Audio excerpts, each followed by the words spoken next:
जो दर्शक इस वक्त हमारा कार्यक्रम देख रहे हैं और इनफर्टिलिटी से जुड़ी कोई जानकारी चाहते हैं तो आप हमें कॉल कर लीजिए। हमारा नंबर है 400877। अगर आप रायपुर से बाहर के दर्शक हैं तो रायपुर का कोड भी लिख लें 0771। और चर्चा करने के लिए इस वक्त हमारे साथ इंदौर स्टूडियो से जुड़ रही हैं इनफर्टिलिटी स्पेशलिस्ट और MP फर्टिलिटी सेंटर की डायरेक्टर डॉक्टर मल्लिका जैन दोषी। मल्लिका जी, बहुत बहुत स्वागत है आपका। शुक्रिया। मल्लिका जी, आपसे मैं जानना चाहूंगी कि IVF के बारे में हम बहुत सुनते हैं और दंपति को जब संतान नहीं होती कई ट्रीटमेंट करा लेने के बाद निराश हो जाते हैं। आपको लगता है कौन सा वो समय है जब IVF के बारे में सोचना चाहिए कि हाँ अब हम IVF की तरफ जा सकते हैं, या फिर डॉक्टर को सजेस्ट करना चाहिए कि अब आप इस ट्रीटमेंट की तरफ जा सकते हैं? पहली बात तो इसके लिए ये समझना जरूरी है कि इनफर्टिलिटी क्या होती है। तो जो दंपति शादीशुदा हैं और वो साथ में 1 साल तक रह रहे हैं और 1 साल साथ में रहने के बाद भी उनको गर्भ नहीं बन पाया, उनको प्रेगनेंसी नहीं हो पाई है, तो इसको हम इनफर्टिलिटी कहते हैं, जिसको हिंदी में बांझपन कहा जाता है। इनफर्टिलिटी जो 1 साल की होती है, अब ये पेशेंट जब कि कंसीव नहीं कर पा रहा है, प्रेग्नेंट नहीं हो पा रहा है, तो इसके कई सारे इलाज होते हैं। शुरुआत में ये इलाज बहुत छोटे होते हैं, जो कुछ दवाई गोली या कुछ छोटे मोटे ट्रीटमेंट IUI वगैरह से ही ठीक हो जाते हैं एंड प्रेगनेंसी हो जाती है। बट अगर ये इस चीज़ को खींचा जाए और 4 से 5 साल तक भी अगर दंपति प्रेग्नेंट नहीं हो पा रहे हैं तो उनको बिल्कुल IVF टेस्ट ट्यूब बेबी के बारे में सोचना चाहिए। एक जो मिथ है डॉक्टर साहब, मैं आपसे ज़रूर जानना चाहूँगी मल्लिका जी, क्योंकि लोगों को ये लगता है कि IVF भी ट्रीटमेंट का एक ऐसा पार्ट है, अगर आप जाते हैं तो वो सक्सेस होगा और उनको संतान मिल जाएगी। लेकिन कई बार ये देखते हैं कि IVF लेने के बाद भी वो सक्सेस नहीं हो पाता है। तो सक्सेस रेट और इस ट्रीटमेंट के बारे में थोड़ा विस्तार से जानकारी दें, क्योंकि बहुत सारे मिथ और भ्रम अभी भी हैं लोगों के बीच।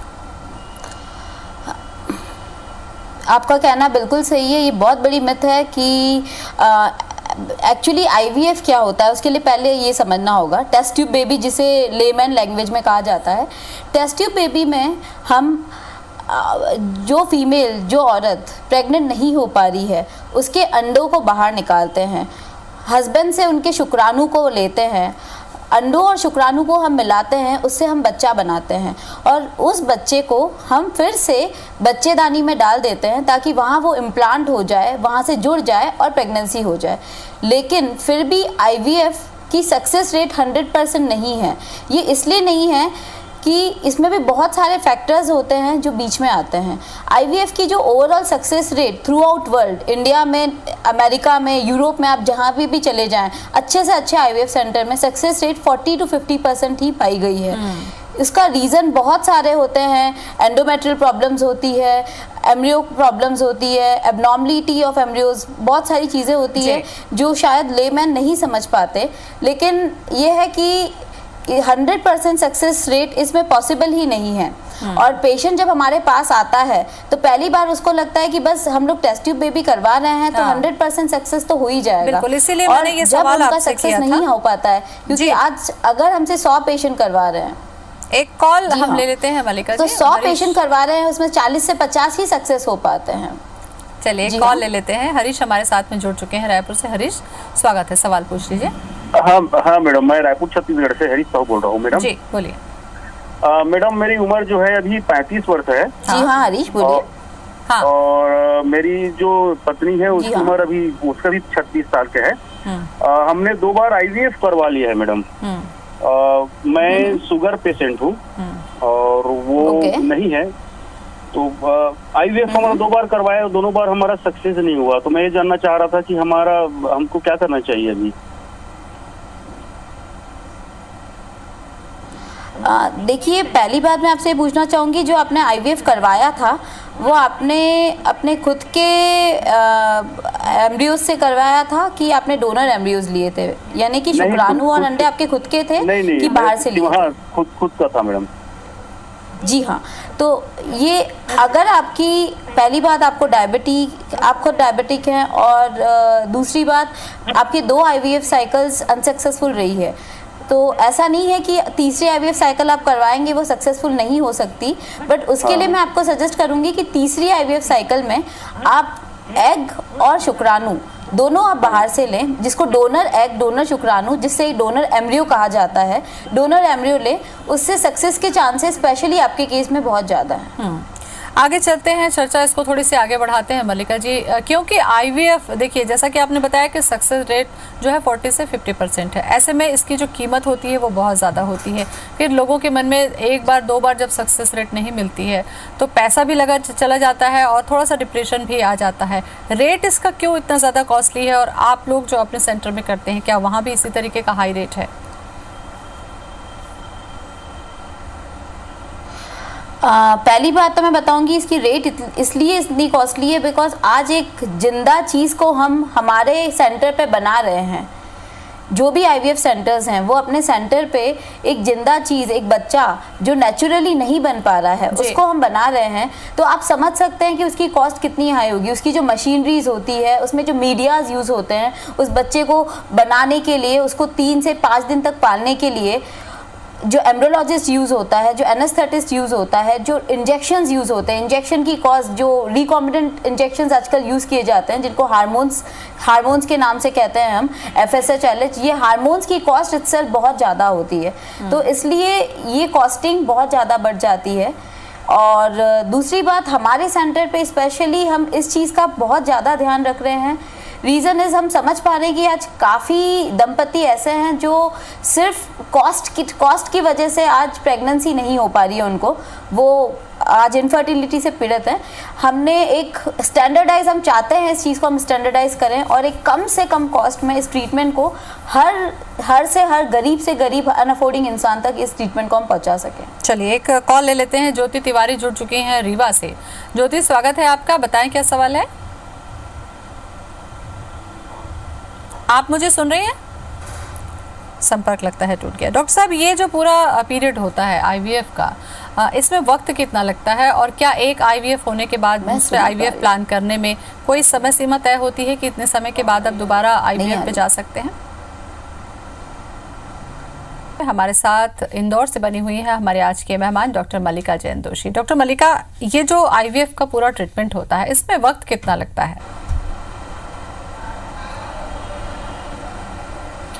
आईवीएफ का total treatment depend, IVF actually 2 तरीके के होते हैं। इन शॉर्ट इसको आईवीएफ नहीं, अभी जो लेटेस्ट टेक्नोलॉजी जिसको ITSI कहा जाता है, जो यूजुअली मेजॉरिटी आईवीएफ सेंटर में फॉलो होती है, इसमें यूजुअली आप समझ लीजिए एक बार पेशेंट को आना पड़ता है हमारे पास। फर्स्ट टाइम पेशेंट आता है, हम उसके कुछ इन्वेस्टिगेशंस वगैरह करवाते हैं। इन्वेस्टिगेशंस की रिपोर्ट विदिन 3 to 4 डेज़ हमारे हाथ में होती है। इन्वेस्टिगेशंस की रिपोर्ट आने के बाद हमको पूरे 15 दिन चाहिए।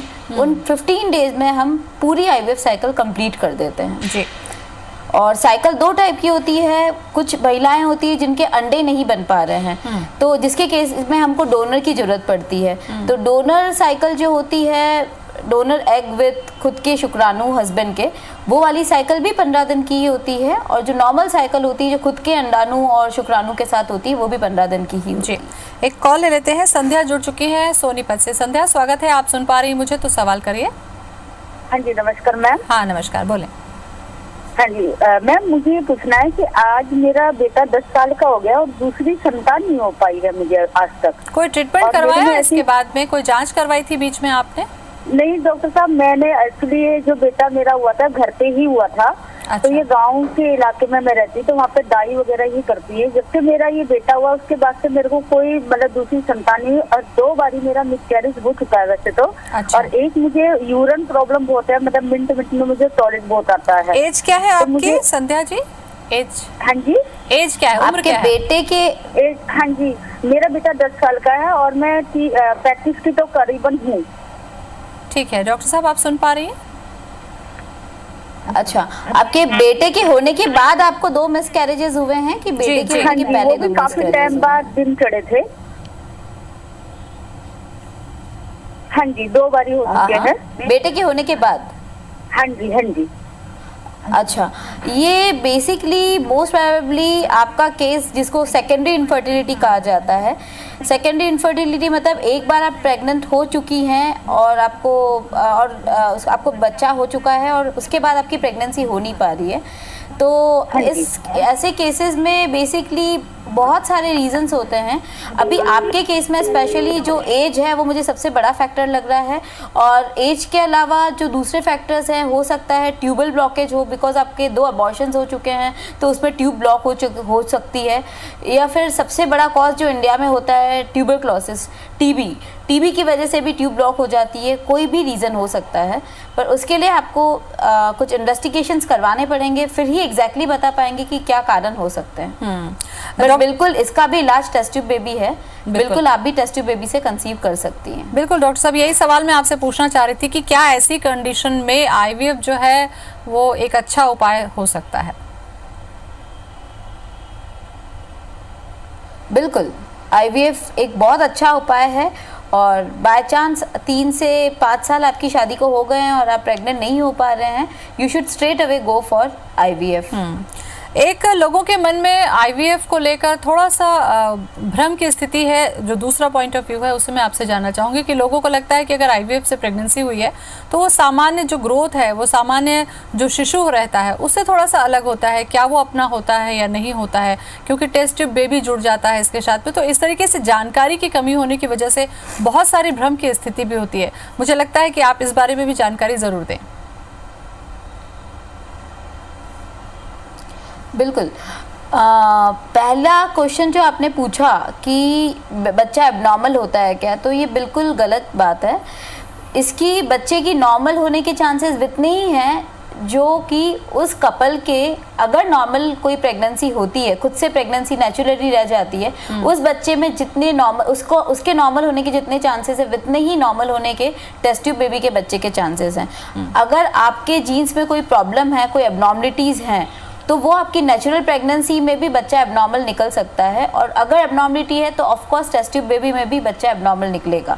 लेकिन अगर आपके ओवरऑल जो जीन्स हैं वो नॉर्मल हैं, तो ऑफ कोर्स आपका बच्चा जितना ही नेचुरल और जितना ही नॉर्मल होगा जितनी नेचुरल प्रेगनेंसी में होता है। और सेकंड क्वेश्चन जो आपने पूछा कि क्या वो बच्चा हमारा ही होता है, ऑफ कोर्स ये बहुत बड़ी मिथ है। मेरे भी काफ़ी पेशेंट्स हैं जो मुझसे पूछते हैं क्या मैडम ये बच्चा हमारा ही होगा जो हमारे अंदर डाला जाएगा। आज हम इतना बड़ा इनफर्टिलिटी सेंटर लेके बैठे हैं, आज करोड़ों का इन्वेस्टमेंट होता है इन सब चीज़ों में, आज हम ऐसा नहीं कर सकते। हाँ, कुछ पेशेंट्स होते हैं जिनमें खुद के अंडे, खुद के शुक्राणु नहीं बन पा रहे हैं, या फिर उनके अंडे और उनके शुक्राणु अच्छे नहीं हैं। जैसे कि अभी जस्ट हमें हरीश ने कॉल किया था कि हम मेरे अंडे और शुक्राणु से बच्चे हमको हो नहीं पाए हैं, हमने 2 बार आईवीएफ साइकिल करवा दी है और फिर भी हमारी प्रेगनेंसी नहीं हो पाएगी। तो ऐसे केसेस में ऑफ कोर्स हम सजेस्ट करते हैं पेशेंट को कि आप डायरेक्टली किसी और से डोनर एग और डोनर शुक्राणु जो आजकल बहुत इजीली अवेलेबल है वो लेके अपनी प्रेगनेंसी करवाएं, लेकिन वो पूरा पेशेंट के कंसेंट के साथ होता है, पेशेंट को बता के होता है। और ऑफ कोर्स पेशेंट के खुद के अंडों और शुक्राणु से हो सकता है तो हम उन्हीं से करते हैं, हम खुद से बिना पूछे इस चीज़ को नहीं करते। मल्लिका जी, यहाँ एक जागरूकता के लिहाज से मैं आपसे और जानना चाहूँगी कि कई बार ये होता है कि जो दंपति होती है संतान की आस में सालों वो यूं ही बिता देते हैं, 8 साल 10 साल तक शादी के हो जाते हैं और संतान नहीं होती। आपको लगता है कि आईवीएफ ट्रीटमेंट में जाने के लिए भी एक एज की जो बाउंडेशन है वो होती है, लिमिटेशंस होती है कि उसके पहले अगर आप आईवीएफ में जाते हैं तो सक्सेस रेट आपको अच्छी मिल जाती है? काफ़ी अच्छा क्वेश्चन पूछा है आपने। ऑफ कोर्स आईवीएफ 45 इयर्स के पहले करवा दिया जाए, 45 के ऊपर तो आईवीएफ करवाना ही नहीं चाहिए। मैं बिल्कुल सजेस्ट करूंगी कि अगर आप 45 इयर्स के ऊपर हो गए और आप सोच रहे हैं कि हम आईवीएफ करवाएं तो उसमें सक्सेस रेट काफ़ी कम हो जाती है। इनफैक्ट मैं तो आपको बोलूँगी 10 to 15% रह जाती है। और 45 इयर्स के पहले जितना जल्दी आप आईवीएफ करवाएंगे उतनी ज़्यादा सक्सेस रेट होगी। बेसिकली आप इसको कह सकते हैं कि IVF success rate is directly proportional to age, sorry inversely proportional to age. जितनी ज़्यादा एज बढ़ती जाएगी सक्सेस रेट उतनी कम होती जाएगी। बिल्कुल। अच्छा, इसके बाद में जो आईवीएफ कराने की जो लिमिट है, क्या एक दंपति अगर बार बार जो साइकिल है वो अगर फेल हो रहा है, 1 बार 2 बार, क्या कितनी बार वो आईवीएफ पे जा सकते हैं? इसके लिए भी कोई मार्गदर्शन दीजिए आप।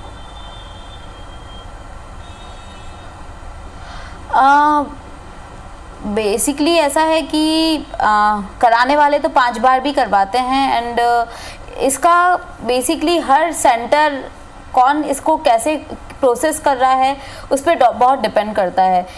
लाइक किसी सेंटर पे अगर आपका पॉजिटिव रिजल्ट नहीं आ पा रहा है, आप 2 बार 3 बार करवा चुके हैं, तो ऑफ कोर्स मुझे लगता है कि आपको सेंटर चेंज करके आईवीएफ करवाना चाहिए, आपको एकदम से हार नहीं माननी चाहिए। और फिर भी मेरे हिसाब से अगर सब कुछ परफेक्ट जा रहा है, सब कुछ आपके साथ सही हुआ है एंड आपको भरोसा है कि हाँ इस आईवीएफ सेंटर पे मेरा जो ट्रीटमेंट हुआ था सही हुआ था, तो 3 या 4 से ज़्यादा नहीं जाना चाहिए, 3 या 4 बार से ज़्यादा नहीं जाना चाहिए। बट उसमें भी अलग अलग तरीके होते हैं, जैसे कि मैंने आपको बताया कि खुद के अंडाणु और शुक्राणु से नहीं हो रहा है तो फिर डोनर के साथ जाना चाहिए, तो सक्सेस रेट अच्छी होती है। बिल्कुल, समय रहते ये डिसाइड करना भी बड़ा एक अहम काम होता है। इनफर्टिलिटी पर जब हम चर्चा करते हैं डॉक्टर मल्लिका, तो हमें तो जरूरी है। समाज में यही कहा जाता है, ज़्यादातर पहले जो एक भ्रम था कि अगर संतान नहीं हो रही तो उसकी जिम्मेदार महिला होती है। आईवीएफ में अगर जाना है और महिला अगर पूरी तरीके से फिट है, तो क्या कंडीशन है कि अगर पुरुषों में इनफर्टिलिटी है तो क्या उस वजह से भी आप आईवीएफ में जा सकते हैं? कोई ऐसे केस आपने देखे या हैंडल किए? मेजॉरिटी केसेस आजकल ऐसे ही होते हैं जिसमें महिला बिल्कुल सही है और पुरुष में प्रॉब्लम है, इसीलिए हमको आईवीएफ करना पड़ रहा है। ये तो एक बहुत बड़ा भ्रम है कि महिला बांझ है, महिला को बच्चा नहीं हो पा रहा है, ये बहुत गलत चीज़ है। 50% चांसेस होते हैं, जिसको कहते हैं female infertility and male infertility. And आज हमारे सेंटर पे तो मैं ये कहूँगी कि मेजॉरिटी केसेस ऐसे ही आते हैं जिसमें मेल इनफर्टिलिटी है, तो इसमें हम डायरेक्टली फीमेल को ब्लेम नहीं कर सकते कि वो उसके अंदर प्रॉब्लम है, वो बांझ है। तो ऑफकोर्स 50% फीमेल की प्रॉब्लम्स होती है, 50% मेल की प्रॉब्लम होती है।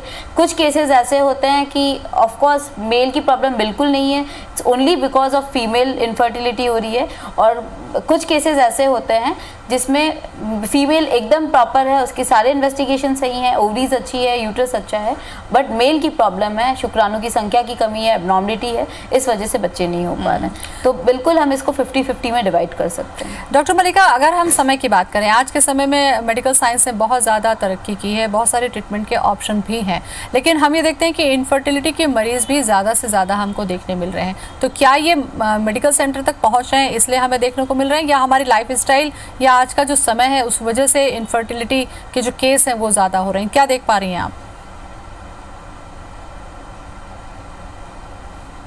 ऑफ कोर्स इनफर्टिलिटी तो डे बाय डे बढ़ती जा रही है। इनफैक्ट जब मैंने इनफर्टिलिटी प्रैक्टिस करना शुरू की थी उस टाइम पे कुछ 14% पॉपुलेशन इंडिया की इनफर्टिलिटी से सफ़र करती थी और अभी ये अराउंड 18% के आसपास हो गया है। तो डे बाय डे इनफर्टिलिटी बढ़ती जा रही है। इसके बहुत सारे कारण हैं। मैं ऐसा नहीं कहूँगी कि शहर वाले लोगों में ज़्यादा है और गांव वालों में कम है, और मैं ऐसा भी नहीं कहूँगी कि क्योंकि ओवरऑल लिविंग स्टाइल शहर वालों की गांव वालों के कंपैरिजन में बहुत अलग टाइप की है, तो इस वजह से होता है।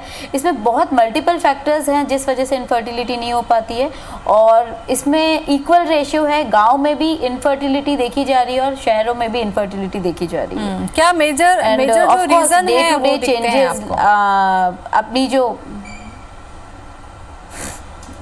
मेजर रीज़न इंडिया में तो सबसे मेजर रीज़न ट्यूबरक्लोसिस है, जिसको मतलब इंडिया में मेजॉरिटी ऑफ केसेस जिसमें इनफर्टिलिटी होती है और स्पेशली बिलो पॉवर्टी लाइन वालों में ट्यूबरक्लोसिस एक मेन इम्पॉर्टेंट रीज़न है। एंड ट्यूबरक्लोसिस के बाद बहुत सारे इन्फेक्शंस होते हैं जिसकी वजह से होता है। और ऑफ कोर्स लाइफस्टाइल आजकल इतनी ज़्यादा हो गई है, इतनी ज़्यादा हम बिल्कुल ऑर्गेनिक फूड नहीं खा पा रहे हैं, पेस्टिसाइड्स वगैरह हजार चीज़ें, लेट सोना, जल्दी उठना, पूरे दिन काम, बहुत सारी चीज़ें हैं जो इनफर्टिलिटी को अल्टीमेटली, और ऑफ कोर्स द सबसे इम्पॉर्टेंट कॉज लेट मैरिजेस, जो because of that and let marriages के बाद लेट प्लानिंग। आजकल कपल्स का ऐसा सोचना होता है कि भाई 5 साल तो हम शादी के बाद बिताएंगे, उसके बाद ही हम प्लान करेंगे। वो भी एक बहुत इंपॉर्टेंट रीज़न है जिसकी वजह से प्रेगनेंसी नहीं हो पा रही, इनफर्टिलिटी बढ़ती जा रही। डॉक्टर मल्लिका, सिस्ट का भी आजकल हम जिक्र बहुत ज़्यादा सुनते हैं कि अनमैरिड लड़कियों में भी हम देखते हैं कि सिस्ट के प्रॉब्लम बहुत ज़्यादा है, पीरियड्स जो है वो बहुत ज़्यादा इनरेगुलर हैं। क्या ये भी कुछ एक ऐसे कारण होते हैं जो आगे चलकर इनफर्टिलिटी के लिए जिम्मेदार होते हैं?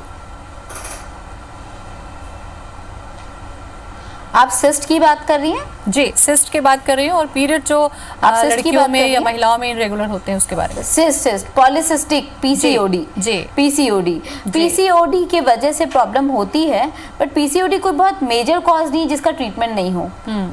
इनिशियली इसका ट्रीटमेंट हो जाए तो ऑफ कोर्स प्रेगनेंसी बहुत इजीली हो जाती है, उसमें टेस्ट ट्यूब बेबी की भी जरूरत नहीं है। कई बार ये देखा जाता है कि मिसकैरेज बहुत ज़्यादा होते हैं। गर्भ अगर ठहर भी रहा है तो जो दंपति है वो इंतज़ार करते हैं कि एक दो गर्भपात हो गया, उसके बाद दूसरा गर्भपात हो गया।